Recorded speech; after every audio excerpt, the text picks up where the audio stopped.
Jezreel, donde Dios siembra. Nuestro propósito es compartir las herramientas de la palabra de Dios para formar líderes que impacten positivamente en el mundo, llevando transformación y restauración a quienes deciden poner su confianza en Cristo Jesús. Bienvenidos a la prédica de hoy. Hola, bienvenidos a estos 2 años de la expansión y la multiplicación. Como siempre tenemos nuestra iglesia en La Brecha todas las mañanas a las 6 de la mañana.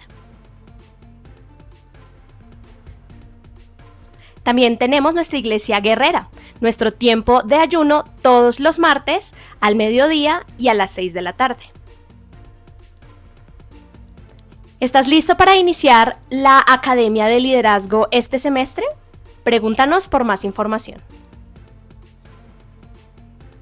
Nuestra reunión de jóvenes, Movimiento Vida Estudiantil, todos los sábados a las 3 de la tarde. También tenemos nuestro movimiento infantil a las 5 de la tarde.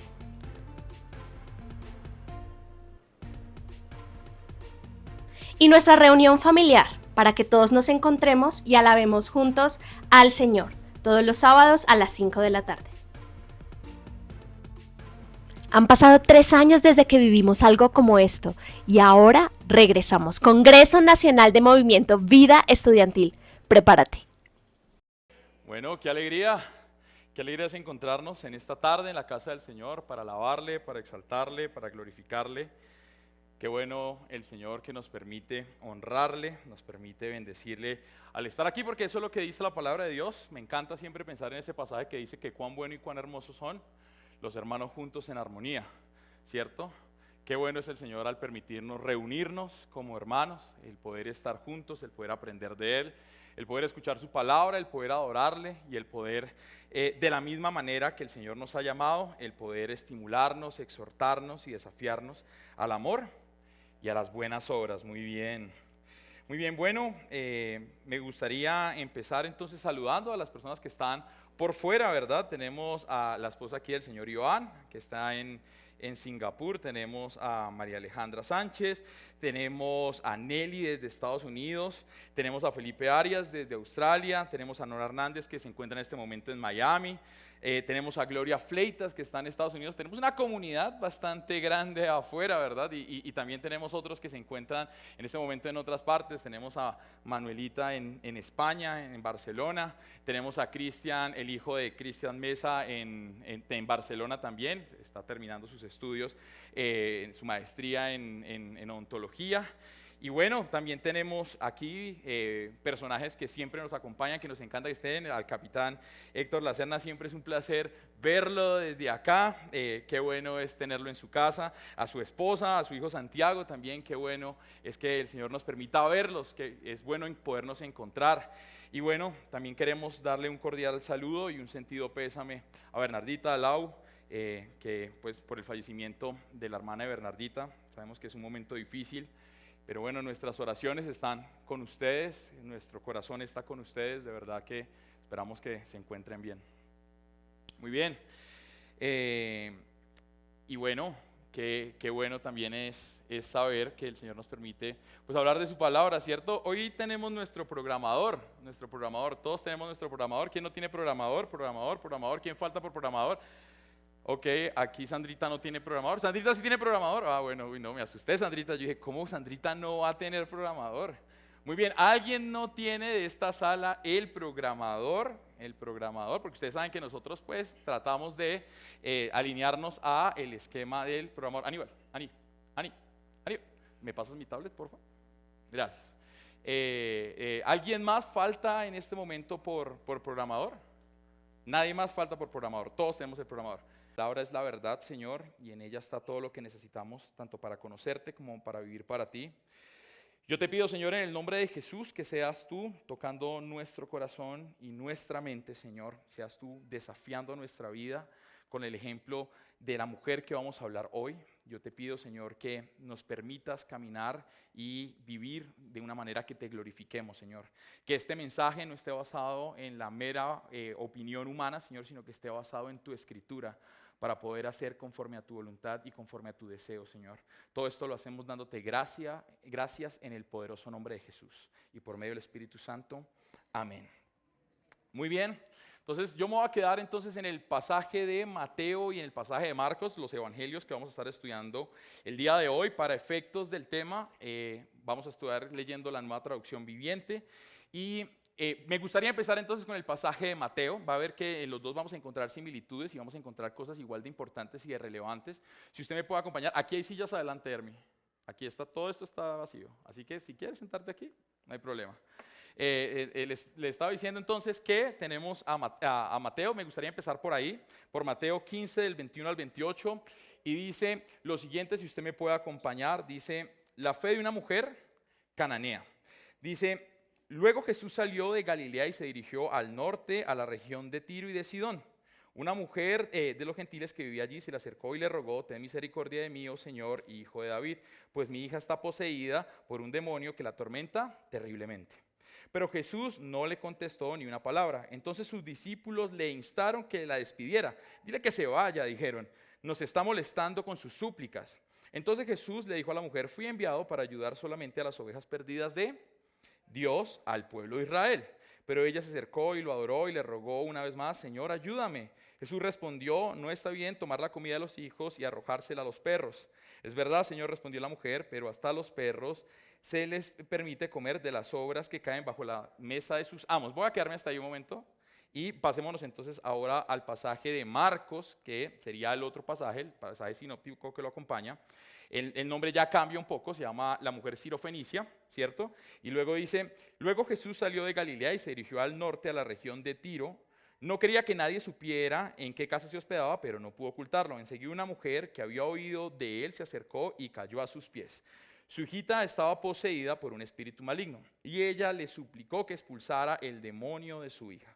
Como la mujer no era judía, sino nacida en la región de Fenicia, que está en Siria, Jesús le dijo: primero debo alimentar a los hijos, a mi propia familia, los judíos. No está bien tomar la comida de los hijos y arrojársela a los perros.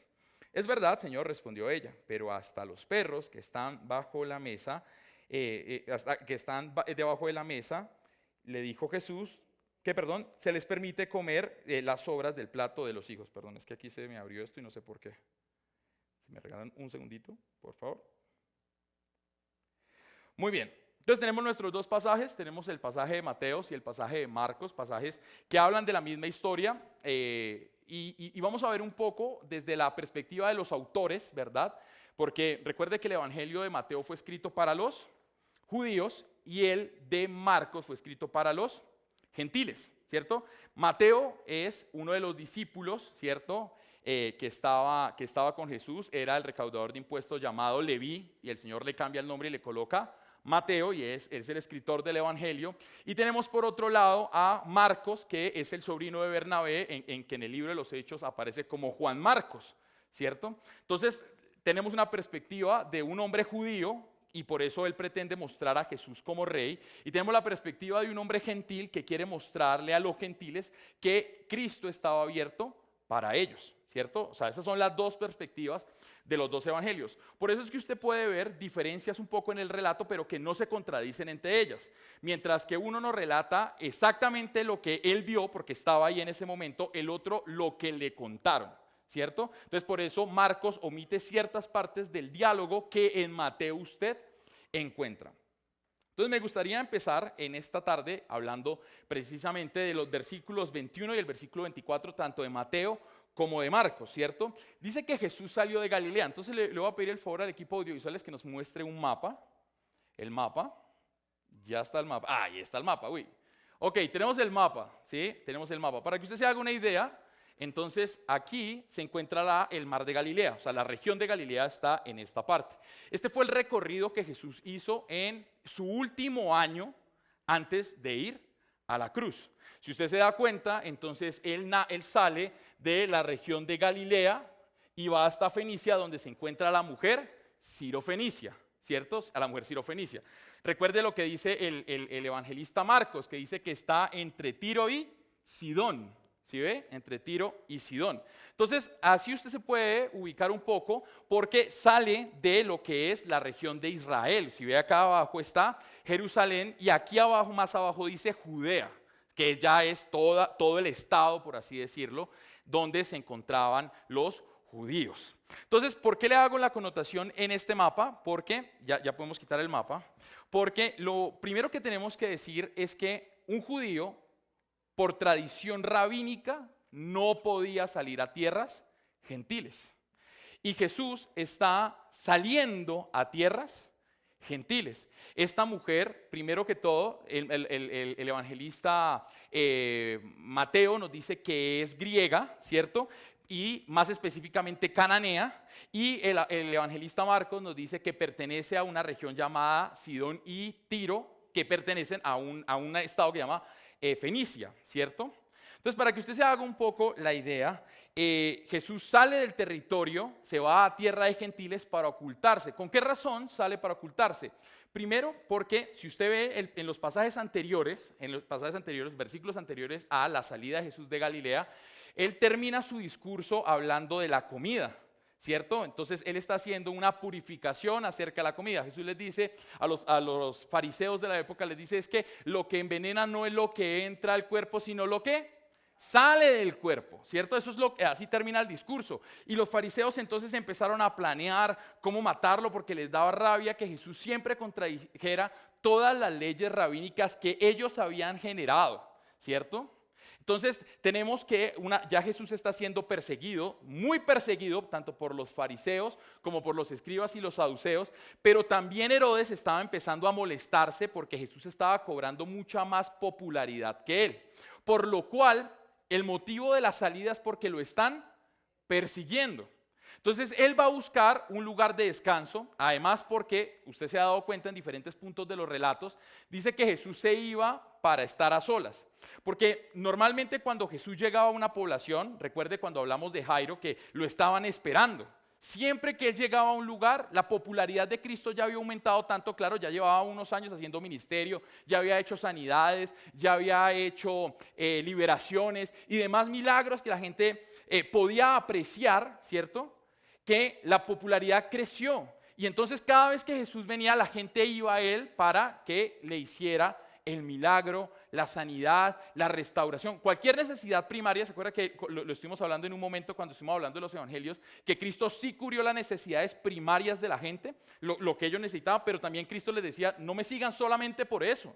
Pero la población lo seguía y de hecho recuerde que por eso Cristo se quedó sin discípulos. En ese pasaje donde Cristo los confronta y les dice, les da vergüenza de mí, se avergüenzan de lo que yo estoy diciendo, y dice que los discípulos se sintieron muy mal, no los apóstoles, sino los discípulos que acompañaban a Jesús. Jesús tuvo más de 500 discípulos entre los 12 apóstoles, ¿cierto? Y muchos de ellos se fueron y lo dejaron solo. Entonces normalmente Jesús iba a buscar lugares afuera donde no lo interrumpieran tanto para él poder ¿qué? Descansar. Esa es una de las razones. Pero hablemos entonces también de la ciudad a la que va, ¿cierto? Porque está Tiro y está Sidón, ¿cierto? ¿Qué mujer es de Sidón? ¿Qué mujer es de Sidón? No la sirofenicia, sí, sabemos que ella pertenece a la región, pero ¿qué mujer es de Sidón que le hizo tanto daño a Israel? Entonces la Biblia dice que el rey Acab se casó con Jezabel, princesa de Sidón, ¿sí ve? Entonces Jesucristo no solamente va a una tierra de gentiles, sino va a una tierra enemiga. Pero tranquilos, eso no acaba ahí, va a Tiro, ¿cierto? Y en Tiro también se encuentra una población que era muy enemiga desde los antepasados de Israel. De hecho, Tiro fue una de las ciudades que Josué no conquistó. ¿Sí? Eso usted lo puede ver en el capítulo 19 del libro de Josué. Entonces son dos ciudades que son puertos marítimos muy importantes. De hecho, Tiro se le conoce porque es un rompeolas, ¿cierto? Donde los barcos podían salir y navegar por el mar para poder ir a las diferentes regiones. ¿Sí? A las diferentes regiones. Y Sidón también es otro puerto, solo que Sidón, a diferencia de Tiro, no tenía el poder comercial que tenía Tiro. Tiro era mucho más fuerte y robusta. Ahora, recuerde también que los profetas mayores, Isaías y Jeremías, hablan de la maldad de Tiro, ¿cierto? Y en uno de los pasajes que estuvimos estudiando el año pasado acerca de uno de los profetas menores, que si no estoy mal es Joel, se habla del rey de Tiro, que era un tirano, ¿sí? Era un tirano. O sea que la gente de Tiro eran personas demasiado terribles, pero Jesucristo va a territorio hostil, a territorio gentil. Es como si literalmente Jesucristo en este momento fuera la franja de Gaza siendo el judío, ¿cierto? Seguramente no lo recibirían con bombos y platillos, ¿sí? Entonces, naturalmente, pues él va a una tierra hostil, una tierra donde los judíos no iban a ir, pero que era necesario que él fuera, ¿cierto? Ahora, el pasaje de Mateo, a diferencia del de Marcos, nos cancela una información, porque el de Mateo simplemente nos dice que va al norte a la región de Tiro y de Sidón, y luego cuenta que una mujer de los gentiles, que era cananita, ¿cierto? Por eso se llama la mujer cananita en el Evangelio de Mateo. También eso tiene algo que ver, porque esa era la región de Canaán que no alcanzó a conquistar Israel. Por eso le da una connotación a esa mujer de cananita, y también hablan de que es de Sidón y de Tiro, porque lo que están haciendo estos desde una perspectiva, bueno, y en especial Mateo desde una perspectiva judía, es un rechazo a esta mujer, porque no solamente es gentil, es de Canaán, tenía ascendencia griega, recuerda que los griegos ya habían esclavizado al pueblo de Israel, y adicional a eso era de pueblos que habían sido tiranos contra los judíos. Entonces, ahí usted tiene todo el panorama de esta introducción de esta mujer y la tierra a la que ella pertenecía. Pero el Evangelio de Marcos dice que Jesús fue porque no quería ser, ¿qué? Molestado. O sea, quería tener un momento de quietud, y a esto se le conoce dentro del ámbito teológico como el ministerio del retiro, para que usted lo tenga en cuenta, como el ministerio del retiro. ¿Por qué se le conoce así? Porque es el momento donde Jesús va a irse con sus 12, se va a territorio gentil, un territorio lejano donde los judíos no pudieran alcanzarlo, ¿cierto? Para él poder dialogar con sus discípulos en el último tramo de su vida. Se dice, por contexto, se dice que los meses donde estuvieron en este paseo por tierras gentiles, se dice que fue de abril a octubre, ¿sí? De abril a octubre. O sea, duraron todos esos meses afuera, donde Jesús les estaba diciendo a sus discípulos que era necesario que Él muriera, que era necesario que padeciera todo por causa de ellos, que era necesario que fuera a la cruz. Él en ese momento fue anunciando lo que iba a ser su final. Por eso se le conoce como el ministerio del retiro. Era el momento de que Cristo les dijera a ellos: ya yo no voy a estar, sino ustedes son los que van a tomar la posta y van a seguir con la misión que yo empecé, ¿cierto? Por eso os conviene que yo me vaya, porque sobre ustedes vendrá el Consolador, el Paracletos, ¿verdad? Él los guiará, Él les enseñará. Entonces, en ese momento Él está cerrando ya su ministerio. Es más, de esa bajada, porque si usted ve el mapa, después empieza a bajar para buscar ida a Jerusalén. Ya cuando pasa Galilea, pasa Capernaum y sigue bajando, es que se conoce como la entrada triunfal a Jerusalén, ¿cierto? Después de ese viaje que hace a tierras gentiles y empieza a descender, es que él baja para el momento de la crucifixión, o lo que nosotros llamamos la Semana Santa, ¿sí? La Semana Santa. Muy bien, entonces él se había retirado para hablar con sus discípulos. Entre ese diálogo aparece entonces esta mujer que es gentil, esta mujer que es cananea, que es de la región es de Tiro y de Sidón, ¿cierto? La Sirofenicia, correcto.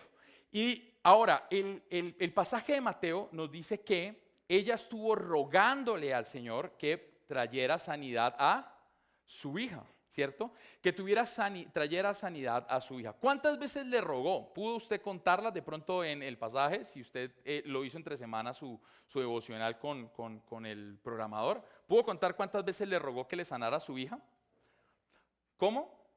Bueno, mucho es una respuesta muy genérica. Sí, mucho. Fueron 3 veces lo que le rogó, le insistió 3 veces. La primera vez cuando se lo encuentra, luego le vuelve a decir, luego cuando él le da el argumento, ya le vuelve a rogar que le haga el milagro de sanidad en la vida de su hija, ¿cierto? Esto lo omite Marcos, ¿sí? Lo omite Marcos. Ahora, dentro de ese diálogo también de Mateo, de esta súplica de esta mujer, entonces aparecen los discípulos, ¿cierto? Aparecen los discípulos. ¿Y qué le dicen los discípulos a Jesús? Oye, por favor, cúmplele ya el deseo y sácate de esa mujer, ¿sí?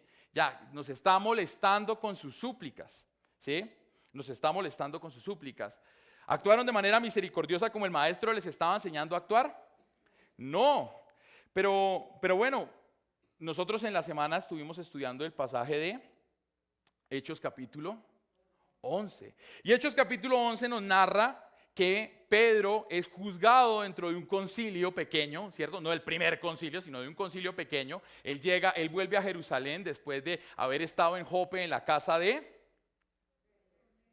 Cornelio, gracias, de la casa de Cornelio, ¿cierto? Después de haber visto cómo el Espíritu Santo empieza a venir en los gentiles, ¿sí? En los gentiles, y entonces lo llaman a juicio. ¿Cómo así que usted, siendo judío, decidió irse a la casa de los gentiles? ¿Le parece el diálogo un poco parecido al Evangelio? Un judío yendo a tierras extranjeras, a tierras gentiles. O sea que los discípulos, cuando Cristo resucitó y ascendió al cielo, muchos de ellos siguieron con sus tradiciones judías. Cuando el Señor ya había cumplido la ley, eso dice Romanos capítulo 2, que todo aquel que se ha hecho uno con Cristo ha cumplido la ley. Pero ellos seguían juzgando a la gente, ¿por qué? Por no cumplir la ley. Estuviste en casa de gentiles, un judío, fuiste en contra de la ley, de las leyes rabínicas. A lo que Pedro empieza a argumentar dentro de todo ese diálogo, empieza a decirle, no, es que, mire, yo estaba en casa de Simón el curtidor, y entonces yo estaba orando, yo me paré mientras que preparaban la comida, y empieza a contar todo el diálogo de cómo un manto desciende del cielo y cómo descienden animales que él nunca ha comido, y él le dice, Señor, yo nunca he transgredido la ley comiendo animales impuros o inmundos. Y el Señor le dice 3 veces, le dice, no llames inmundo o impuro, dependiendo de la versión como usted la esté leyendo, a lo que yo he llamado puro, a lo que yo he llamado bueno, ¿cierto? Y entonces en medio de esta visión, Pedro empezó a darse cuenta de que algo importante él estaba diciendo a través de esta visión. Por eso es que cuando el ángel le anuncia y le dice, mira, van a venirte a buscar, tú tienes que ir y vas a ir a la región de Jope, a la casa de Cornelio, y vas a quedarte allá. Lo consecuente a eso es que cuando él llega y empieza a ver, estaba la familia de Cornelio, y estaban todos, y empieza a orar, y viene el Espíritu Santo, y empiezan a hablar en lenguas, y a profetizar, y alababan al Señor. Pedro queda estupefacto, porque el Espíritu de Dios no solamente era para judíos, sino también para gentiles. Y dice Pedro en Hechos capítulo 11, en el versículo 17, dice que fue la conclusión de Manuel Osvaldo del ayuno, dice, y como Dios les dio a esos gentiles el mismo don que nos dio a nosotros cuando creímos en el Señor Jesucristo, ¿quién era yo para estorbar a Dios? Y me gustaría tomar ese pasaje, ese versículo 17, porque ¿qué estaban haciendo los discípulos con la mujer sirofenicia? Estaban estorbando. ¿Y sabe qué es lo más triste? Que seguramente dentro de esos estaba un tal Pedro, ¿cierto? O sea que don Pedro no entendió la lección. No entendió la lección del milagro de una mujer sirofenicia, cananea, griega, ¿sí? No lo entendió. Porque siguió bajo sus tradiciones. Recuerde que el apóstol Pablo en Gálatas capítulo 1 tiene una confrontación con Pedro, porque Pedro se mimetizaba entre los judíos y se hacía cristiano. Entonces Pablo le dice, o estás con ellos o no estás con ellos, porque es que ese tema de la circuncisión es un tema un poco complicado, estás exigiéndole algo que Dios no ha llamado a los gentiles, tú esperas esto, se supone que somos diferentes, ¿sí? Y le llama la atención a Pedro. O sea que Pedro después tampoco entendió lo mismo, ¿sí? Y era porque seguramente Pedro todavía tenía arraigadas muchas costumbres de ese judaísmo tan fuerte, pero que no llevaba a salvación. Entonces, los discípulos poco misericordiosos estorbaron la misión de Jesucristo. ¿Cuál es la misión de Jesucristo? Si no es salvarnos a todos, ¿cierto? Darle oportunidad a todos. Ahora, dentro de este diálogo también vemos cómo Jesucristo misericordiosamente le responde a la mujer, ¿verdad? Misericordiosamente le responde a la mujer. Entonces, Jesucristo en Mateo, en el versículo 24 del capítulo 15 dice, fui enviado para ayudar solamente a las ovejas perdidas de Dios, el pueblo de Israel, ¿cierto? Mire que no, denota algo, porque ese versículo que usted está viendo allá ha generado toda una polémica en el ámbito cristiano, desde ese momento hasta la actualidad. Por eso es que muchos dicen, no, es que si usted es cristiano, usted tiene que adoptar las costumbres judías, ¿sí? ¿Por qué? Porque usa el término solamente, ¿sí ve? Solamente. Entonces, como solamente vino para los judíos, los gentiles no tenemos cabida. ¿Eso es verdad? Entonces por eso es que, recuerde, la perspectiva de Mateo es una perspectiva de un judío para judíos. Pero la perspectiva de Marcos, que nos ayuda a entender un poco mejor cómo se expande el evangelio hacia todas las personas, mire lo que dice de ese mismo versículo. Dice, primero debo alimentar. ¿Nota la diferencia? Mateo dice solamente, pero este dice primero. O sea que si hay un primero, hay un segundo. Pues eso es lo natural, ¿no? Entonces, primero yo debo venir al pueblo de Israel. Y después yo voy a ir a ustedes. ¿Era el tiempo de los gentiles? No, no era el tiempo de los gentiles. No era el tiempo de que nosotros pudiéramos conocer de Jesús. Sí, uso el término nosotros porque somos gentiles para el pueblo judío, ¿sí?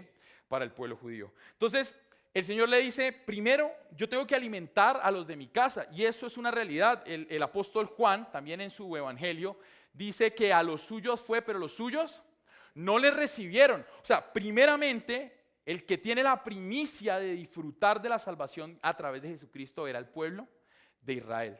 Y si usted tiene la oportunidad, ya podemos quitar el versículo, si usted tiene la oportunidad de estudiar Romanos capítulo 10, 11 y el principio del 12, usted se va a dar cuenta que el apóstol Pablo llega y dice que efectivamente la salvación era primero para Israel. Pero como Israel decididamente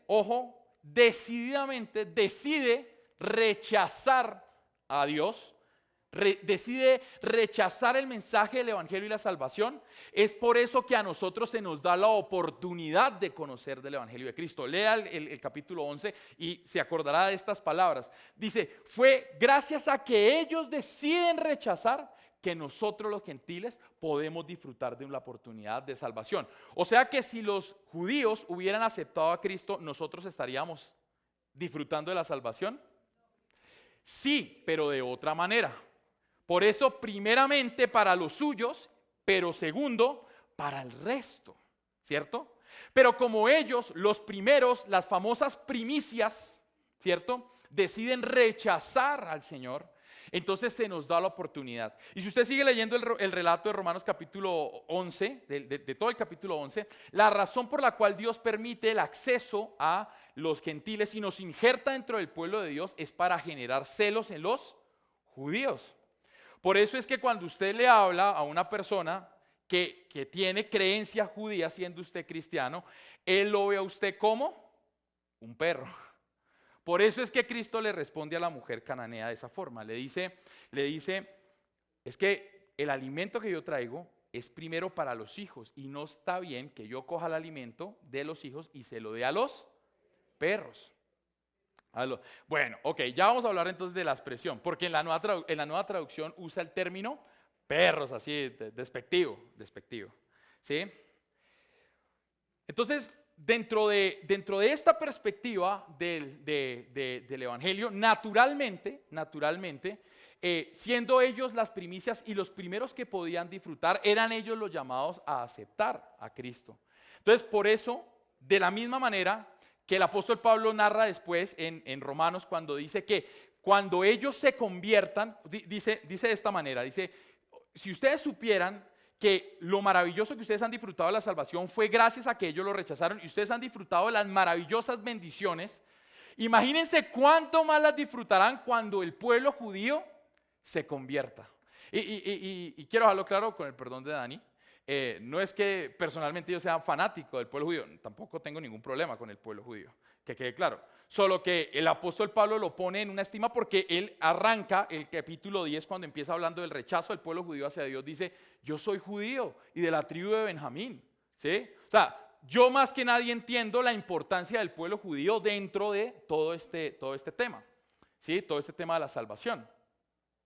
Pero dentro de lo mismo, como ellos deciden hacer ese rechazo, entonces estos que podrían disfrutar de la salvación y que deciden negarla, se vuelven bendición para aquellos que no lo conocíamos. De hecho, un versículo que me salté, muy a propósito, fue el Salmo 87 en el versículo 4. El Salmo 87 en el versículo 4. Mire lo que dice el Salmo 87 en el versículo 4. Dice, incluiré a Egipto y a Babilonia entre los que me conocen. También a Filistea y a Tiro, e incluso a la distante Etiopía. Ahora todas son ciudadanas de Israel, de Jerusalén. ¿Cierto?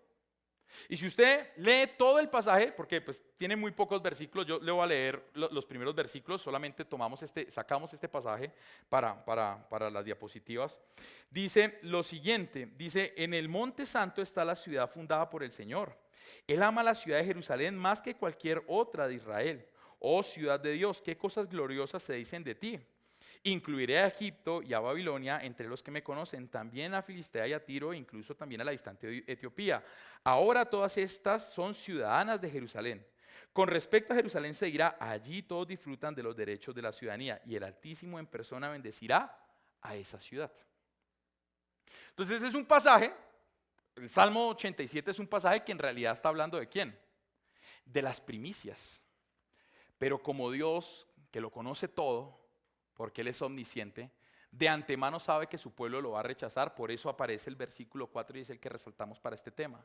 ¿Por qué va a incluir a qué? Egipto, una ciudad, un pueblo que ha esclavizado a los israelíes, a Babilonia, otro pueblo que ha esclavizado a los israelíes, a Filistea y a Tiro, que son pueblos que fueron en contra de Jerusalén, los va a incluir.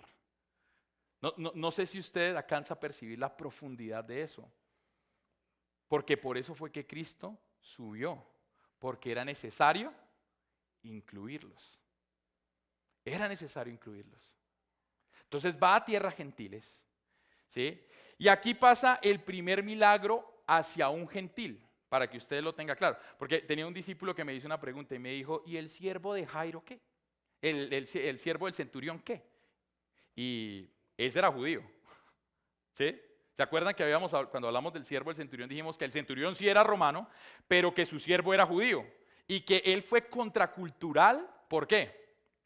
Porque en una época donde el que mandaba y gobernaba aplastaba al otro, que este que tenía el poder se humillara, llamara maestro a un judío, diera diezmos y ofrendas para las sinagogas y adicional fuera y lo hiciera por un siervo, ya era súper contracultural para la época, ¿sí? Pero el siervo no era gentil, era judío.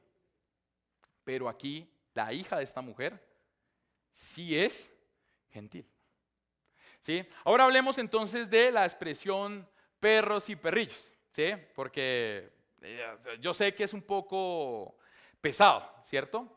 Era normal en la época de Jesús que tanto los griegos como los romanos llamaran a los judíos perros.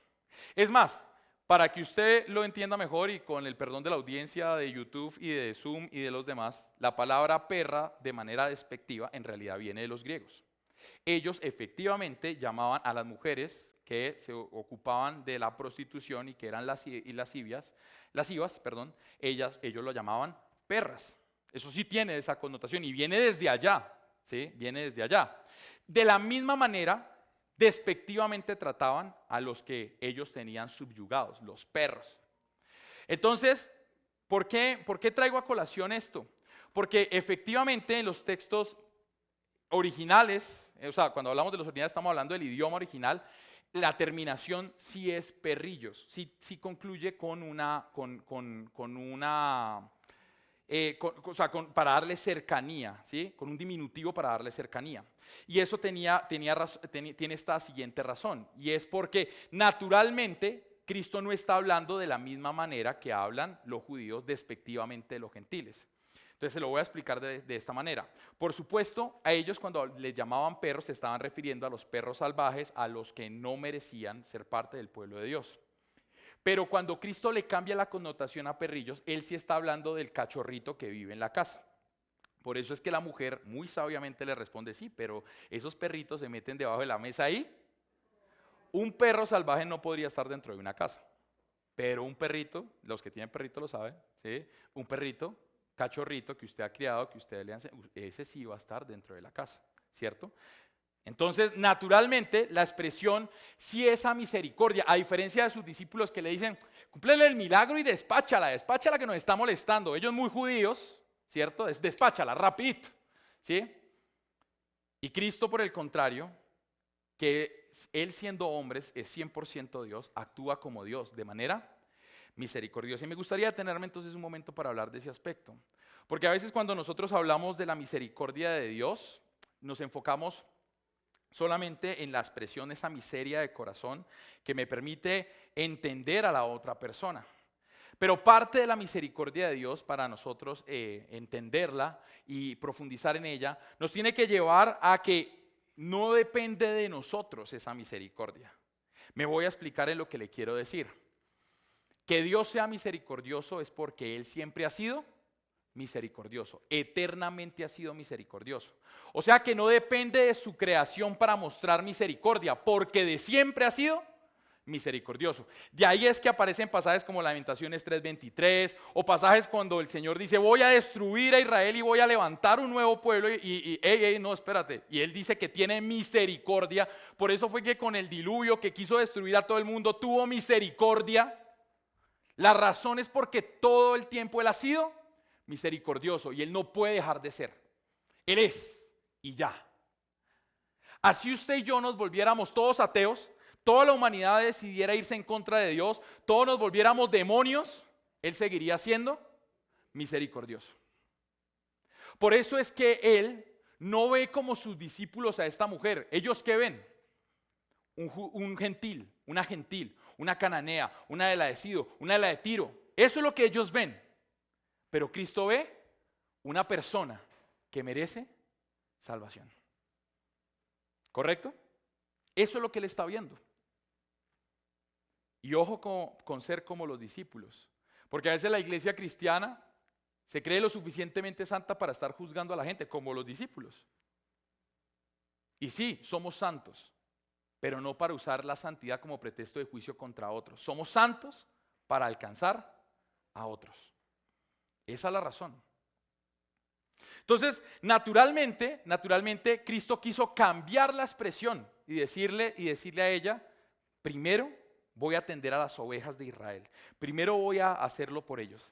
Pero tranquila, llegará un momento donde serán ustedes los que disfruten de lo mismo, ¿cierto?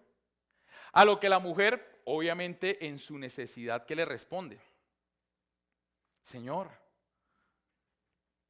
los perros en las casas efectivamente, pero se meten debajo de la mesa y ellos también tienen derecho a comer.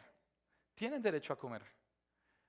Ahora, de pronto usted pueda tomar la forma como Cristo está hablando, como está siendo demasiado fuerte con la mujer. ¿Qué estaba probando Cristo en la mujer? La fe. La fe. ¿Y sabe por qué se lo digo? Porque a diferencia de Marcos, aquí sí Mateo, el judío, ¿sí? Recuerda Evangelio para los judíos, es el único de los dos que usa un término, y es que ella se humilla y lo adora. Vea lo que dice exactamente en el pasaje. Mire el versículo 25 del capítulo 15. Pero ella se acercó y lo adoró. Ella se acercó y lo adoró. Mateo 15:25. Y entonces, si usted lo lee en Reina Valera, a Dani le gusta mucho la Reina Valera, no dice que lo adoró, dice que ella se postró, se inclinó a lo más profundo. ¿Sí? Y entonces yo dije, hey, ¿por qué entonces la Nueva Traducción Viviente usa la palabra adoración? Porque debe haber una razón, ¿sí? Y bueno, es porque en el término original que usa ahí es proskuneo, que significa adoración, ¿sí? Entonces, cuando ella se acerca, cuando ya no tiene más recursos, cuando ya no tiene nada más que dar, ya seguramente ya había hecho todo por su hija y no lo había logrado, además porque la región de Ciro y de Sidón y toda esta parte de arriba que es de Siria, ellos tenían sus propios dioses, su propio sistema religioso y seguramente ninguno le había dado respuesta a su necesidad. Y cuando ya no queda nada más, pues yo a quién voy, ¿cierto? ¿Yo a quién más puedo ir? Lo que le dice Pedro a Jesús, Señor, pero ¿a dónde iremos? Si solo tú tienes palabras de vida eterna. Lo que está haciendo esta mujer entonces literalmente es, ya no hay más. Hasta aquí. ¿Y sabe qué hace? Se postra, lo adora, lo reconoce. Una mujer cananita, una mujer de Tiro, una mujer de Sidón, una mujer griega, se postra delante de Cristo y lo reconoce como Señor. Lo reconoce como Señor. Y bueno, yo no sé en qué condición vengas tú.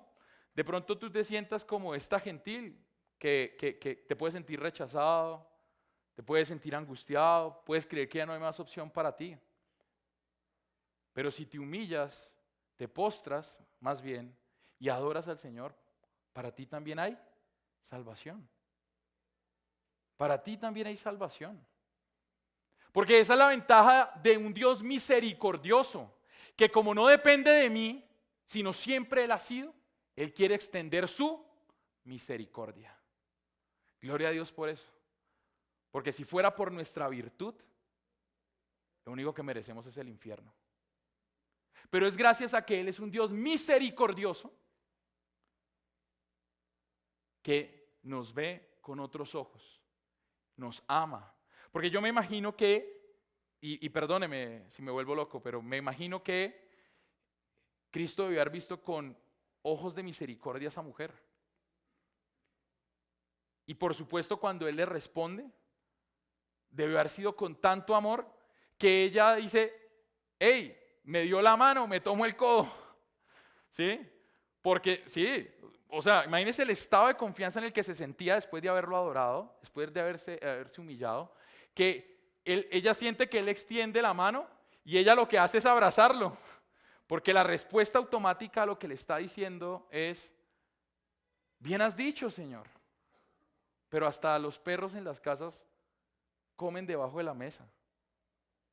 O sea, ella lo que está haciendo en un acto totalmente lleno de gracia y de fe es decirle, Señor, yo sé que tú puedes darme lo que yo necesito. Yo sé que tú puedes suplir lo que yo tengo, que es en este momento mi hija está muy mal. Así que yo sé que viniste primero para esos y no somos amigos. Recuerden, no son amigos. Ella y el pueblo judío no son, por eso es que los discípulos le responden de esa forma. No son amigos. Pero yo sé que tú sí puedes. Yo sé que tú sí puedes. Por eso nunca deje de pensar que no hay oportunidad con Dios. Me encanta esa frase de Manuel Osvaldo cuando dice que Dios es el Dios de las infinitas oportunidades. Porque es verdad. Es totalmente cierto. Dios es el Dios de toda misericordia y Padre de toda consolación. Y Dios quiere darnos la oportunidad, al igual que con esta mujer, de ese reconocimiento. ¿Sí? De ese reconocimiento. Ahora, pasémonos un momento al libro de Hechos. Porque cortamos un pedazo, nos quedamos solo en el versículo donde Pedro dice, ¿y quién soy yo para estorbar a quién? Para estorbar a lo que está haciendo Dios. ¿Quién soy yo? Pero mire lo que dice el 18. Mire lo que dice el 18. El 18 dice, cuando los demás oyeron eso, dejaron de oponerse y comenzaron a alabar a Dios y dijeron, podemos ver que Dios también les ha dado a los gentiles el privilegio de arrepentirse de sus pecados y recibir la vida eterna. Pero me encanta la expresión porque Osvaldo le ponía mucha vehemencia a eso. ¿Qué hicieron? Dejaron de oponerse. Porque eso es lo que hace Dios en la vida de todo aquel que se postra y lo adora.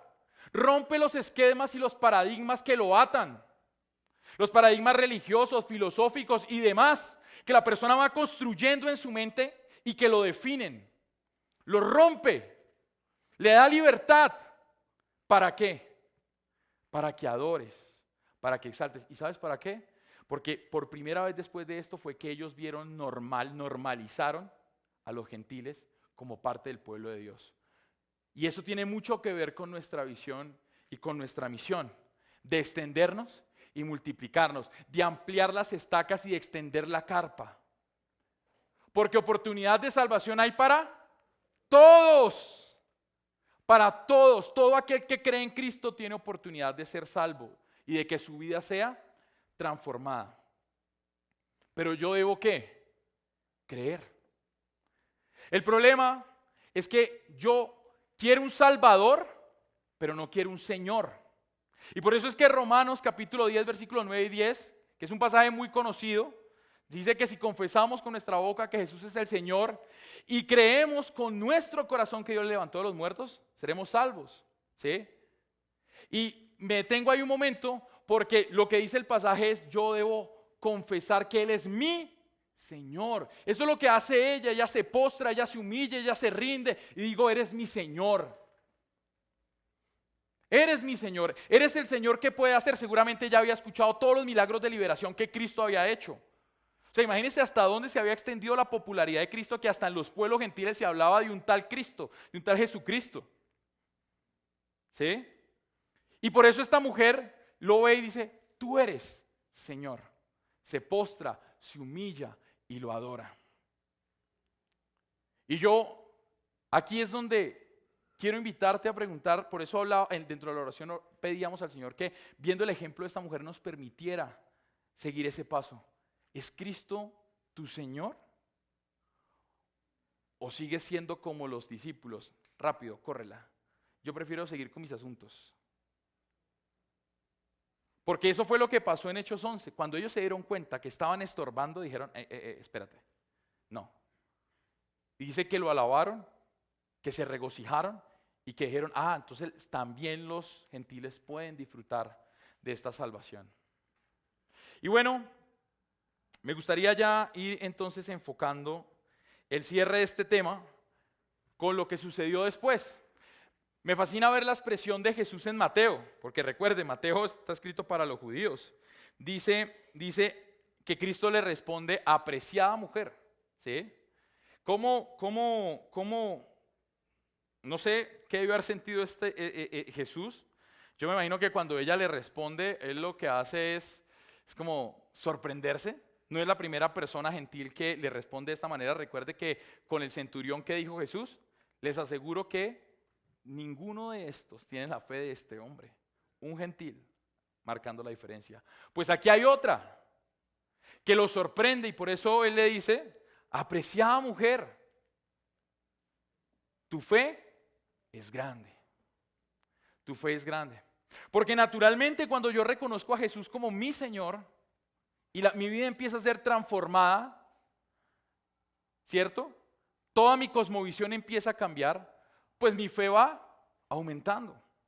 Yo no me imagino cuánto tiempo, si ella lo pensó en algún momento, bajar hasta Jerusalén y encontrarse, o bajar hasta Cafarnaúm, porque recuerde que Galilea está más arriba de Jerusalén, y de pronto encontrarse a Jesús. Pero como Jesús le llegó a su casa, ¿cierto? A la ciudad donde ella estaba, para ella fue más fácil poder exponerse y poder hablar con Cristo, ¿cierto? Y bueno, aquí también, en todas estas peticiones y en todo esto que nosotros a veces tenemos con el Señor, a veces esperamos que hacer cosas para ver el obrar del Señor en nuestra vida. Pero muchas veces es el Señor el que se nos aparece en medio del camino, como a Saulo, como a Mateo cuando se llamaba Leví, como a Pedro cuando estaba en la barca milagrosa, para decirnos: yo soy el Cristo, yo soy el Señor. Para aumentar ¿qué? Nuestra fe. Y bueno, entonces el evangelista Mateo concluye en el versículo 28 diciendo: se te concede lo que pides, y al instante su hija se sanó. ¿Sí? Y bueno, el cierre del evangelio de Mateo es como muy seco, ¿no? Es como: y ya, se sanó. Y pasa al siguiente hecho. Pero mire cómo lo finaliza Marcos. Marcos dice, en el versículo 29 arranca diciendo, buena respuesta. Qué buena respuesta la que diste. ¿Sí? Ahora vete a tu casa porque el demonio ha salido de tu hija. Y el versículo 30 dice, y cuando ella llegó, la mujer llegó a su casa, encontró a su hijita tranquila, recostada en la cama, y el demonio se había ido.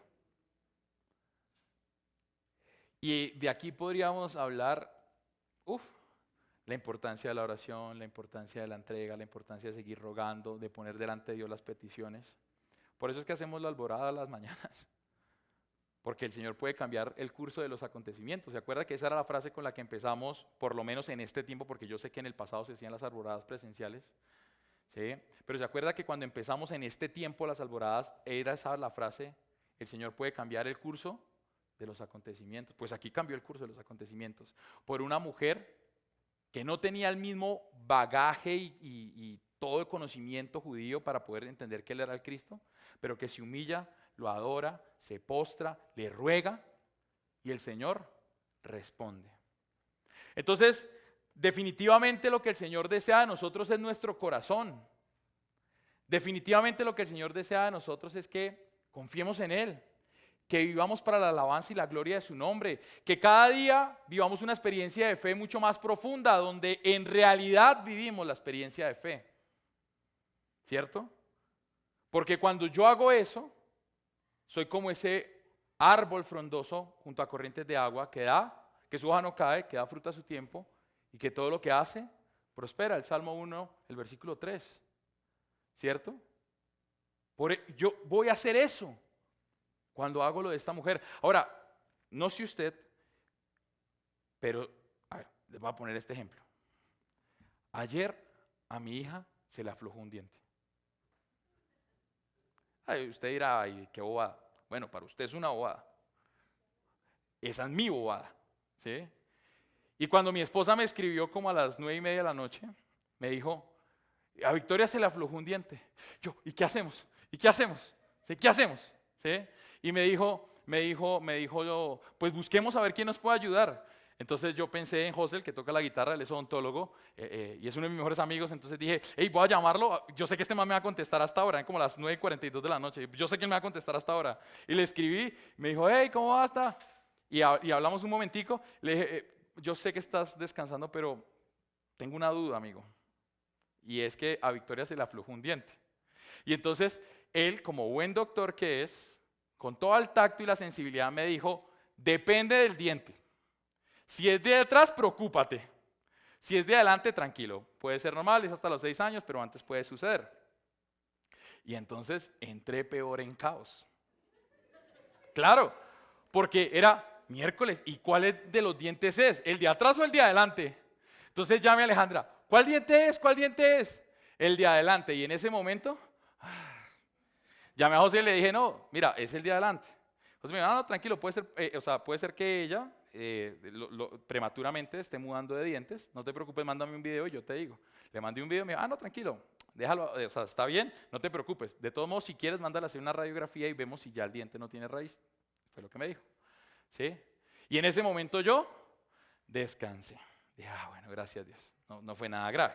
Además porque con Victoria tenemos un historial bastante interesante de doctores. Recuerden que Victoria tuvo un problema en la cadera, tuvo yeso, estuvo enyesada de aquí hasta los pies. Entonces como que cualquier cosa que se hable de médicos y en la vida de Victoria es así. Me pongo eléctrico porque pues yo sé que es tenerla con yeso bastante tiempo y luego con férula para que el huesito entrara. Bueno, no quiero meterme en otro asunto que no conozco.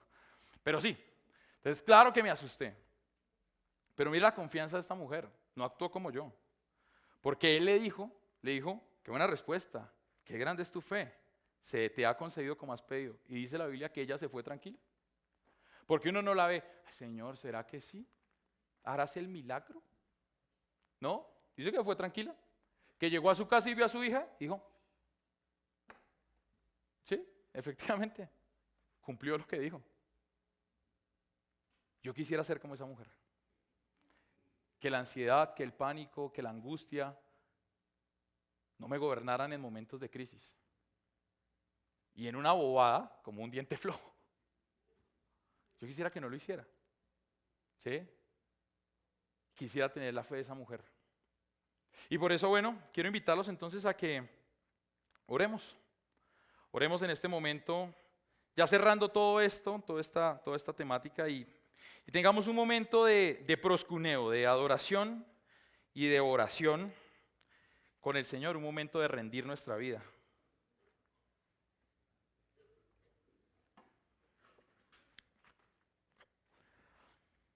Oh Padre, cuán hermoso eres, cuán grande eres, Señor. Porque perfectamente cualquiera de nosotros, los que estamos aquí, no pertenecientes al pueblo de Israel, podríamos ser esta mujer que apeló a ti por misericordia y por bondad, Señor.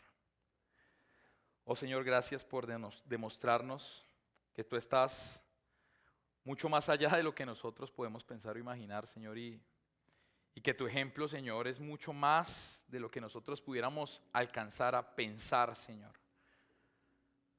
Por eso, dentro de esto mismo, Señor, como esta mujer lo hizo, yo quiero postrarme delante de tu presencia, Señor, y humillarme delante de tu presencia, Señor.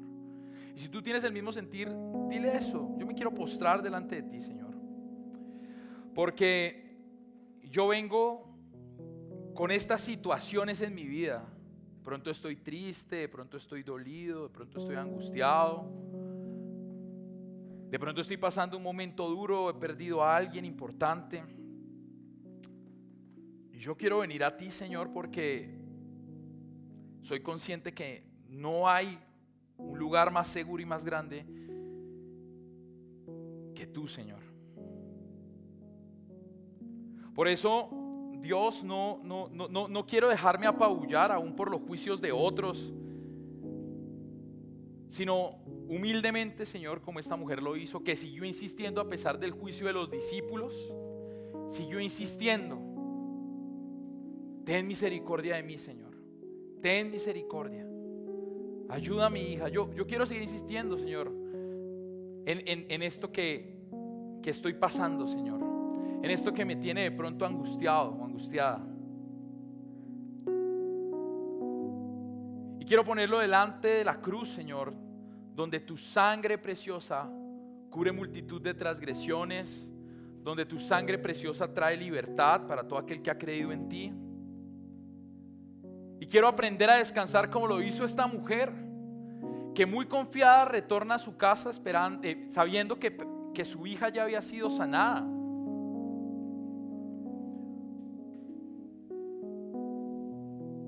Por eso yo quiero invitarte en esta tarde a que tú confiadamente delante del Señor expongas tu caso.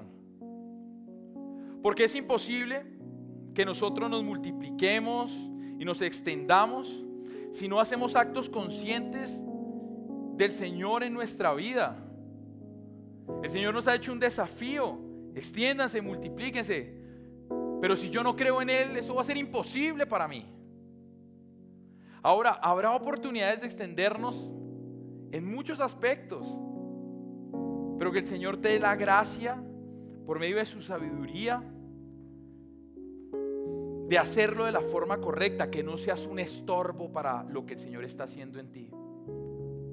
Porque estoy seguro que el Señor está haciendo grandes cosas en ti. Eso es lo que ha prometido. El que empezó la buena obra, la perfeccionará. Así que poderosas y grandes obras el Señor está haciendo en tu vida, pero a veces somos un estorbo. Y yo quiero invitarte a ti en esta tarde a que tú le digas: no quiero ser más un estorbo, Señor. Yo quiero hacer las cosas bien para agradarte, para glorificarte. Yo quiero aprender a confiar y descansar en ti. Porque quiero hacer lo que hicieron estos hombres después de que se dieron cuenta que eran un estorbo. Empezaron a alabar, empezaron a exaltar y reconocieron un hecho que era real, y era que la salvación estaba para todos. Porque nuestro Dios es un Dios grande y que siempre está dispuesto para todos. Pero lo que más desea el Señor es que humildemente vayamos a su presencia y le reconozcamos. De pronto en decisiones que estás tomando en este momento, decisiones importantes para tu vida. Tú necesitas guía. Dile al Señor eso, como esta mujer: Señor, guíame, muéstrame, ¿debo hacer esto o no lo debo hacer?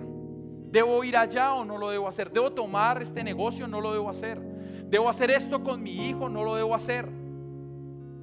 Porque, Señor, nunca se ha tratado de lo que podamos hacer nosotros en nuestras fuerzas.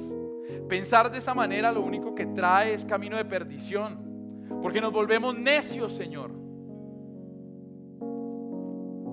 Por eso, enséñanos, Señor. Enséñanos a aferrarnos a ti y a tu palabra, la cual es la verdad. Y por supuesto, en un acto humilde y generoso, Señor, poder decirte: te necesito, Señor. Necesito de ti. Mi casa necesita de ti. Mi vida necesita de ti. Necesito que quites lo que estorba lo que tú estás haciendo en mi vida. Y si soy yo, Señor, quita de mí. Dile como dijo el salmista: Señor, escudriña mi corazón. Mira si hay camino de perversidad y quítalo, arráncalo de mi vida. Porque yo quiero reconocerte, Señor. Yo quiero vivir esa vida que todo el mundo habla, esa vida de transformación, esa vida que va en constante crecimiento, esa vida que me han dicho muchas veces que lo peor que me puede pasar es estar cada día mejor. Yo quiero experimentar eso, Señor, hasta el último día de mi vida.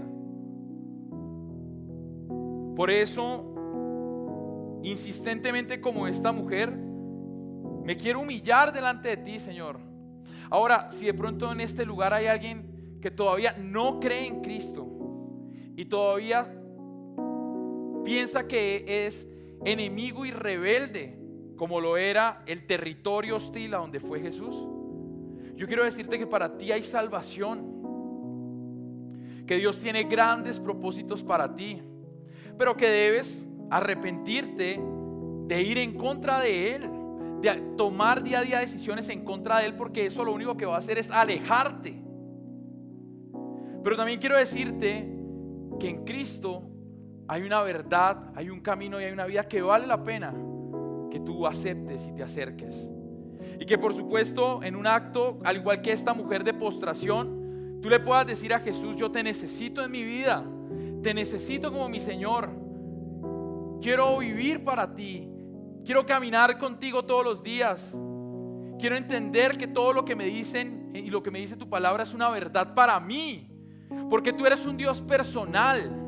Tú no eres un Dios de religión, tú eres un Dios personal que quiere relación constante, que quiere que yo rinda mi corazón, porque tú no deseas sacrificios, tú lo que deseas es corazones que se acerquen a ti, que te amen, que te busquen, que te entiendan como Señor y Salvador. Y yo quiero que seas eso para mí.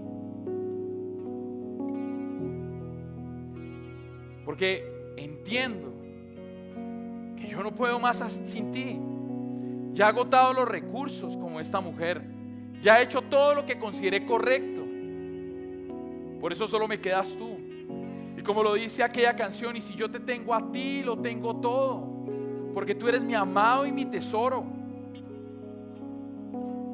Y yo quiero invitarte a ti, que llevas muchos años dentro del contexto de la iglesia, que tú una vez más con el Señor renueves estos votos de amor.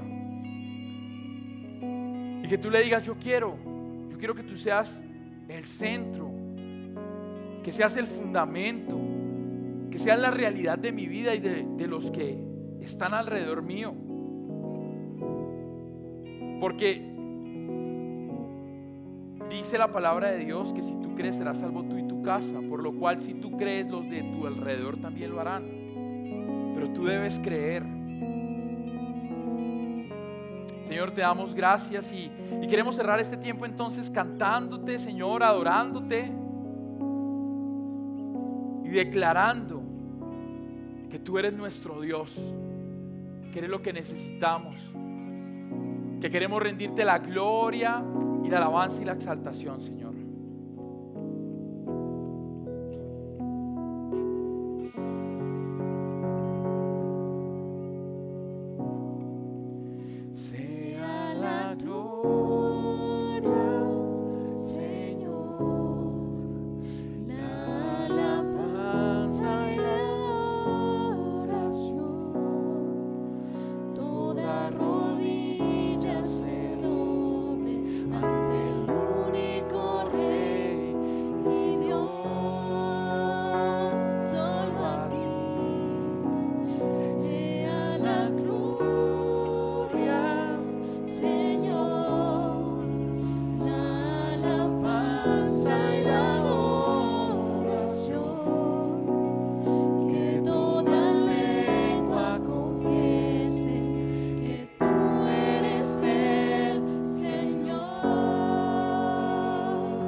es, Señor.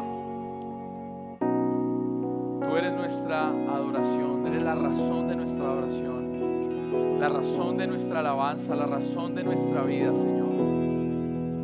Padre, tu palabra dice que tú estás en medio de las alabanzas de tu pueblo y de la adoración de tu pueblo, Señor, y nosotros lo creemos, sabemos que estás acá. Por eso, Señor, como cierre de este momento de adoración, yo te pido que te pasees en este momento, en este lugar, Señor. Sabemos que estás aquí en medio de nosotros, Señor. Toca el corazón de cada uno de nosotros, toca la mente de cada uno de nosotros, Señor. Ministra nuestro corazón, te necesitamos, Señor. Padre, quita de nosotros el corazón de piedra y danos un corazón de carne para que podamos reconocerte, Señor, como nuestro Dios. Porque queremos vivir una vida de adoración, queremos vivir una vida de alabanza, queremos vivir una vida de exaltación, Señor, donde el nombre de Cristo sea levantado hasta lo sumo como la bandera de nuestra vida. Queremos ver familias fortalecidas, queremos ver un ministerio que cada día más te honra y te adora, Señor.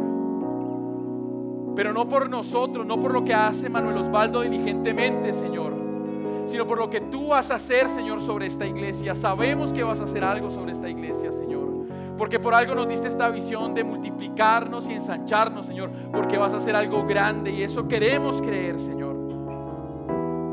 Padre, te pedimos entonces que fortalezcas a tu pueblo, Señor, y que nos lleves cada día a una experiencia de fe mucho más profunda en ti, Señor. Permítenos ver cómo obras en cada familia, desde el más pequeño hasta el más grande. Permítenos ver, Señor, lo que vas a hacer. Y permítenos ser parte de todo esto, Señor. Te damos gracias, Señor, por este tiempo. Te alabamos, te honramos y te bendecimos. Y con acción de gracias retornamos a nuestra casa en el nombre de Jesús. Amén. Familia, bendiciones. Dios les guarde. Dios les bendiga.